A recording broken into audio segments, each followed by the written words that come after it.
त्या दिवशी भगतसिंगांचा शहादत दिवस आहे आणि या भगतसिंगांच्या स्मृती दिनादिवशी कोकणातला शेतकरी बऱ्याच वर्षानंतर आक्रमकपणे रस्त्यावर उतरतोय। ज्या सरकारनं त्याच्या मागण्याकडे दुर्लक्ष केलं, बेदखल केलं,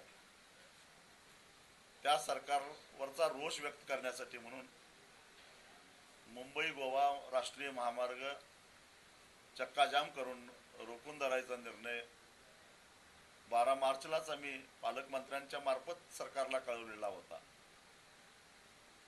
10 दिवस थांबलो आम्ही, परंतु निर्णय काय अजून झालेला नाही आहे। म्हणून ठरलेलं आंदोलन हे 23 मार्चला सकाळी 10:30 वाजता नांदगाव तिट्याला होणार म्हणजे होणार। हे आंदोलन कशा स्वरूपाचं असेल, काय? मुंबई गोवा हा राष्ट्रीय महामार्ग जो आहे तो शेतकरी रोखून धरतील आणि जोपर्यंत निर्णय होणार नाही तोपर्यंत आम्ही तिथून उठणार नाही, हा आमचा निर्धार आहे।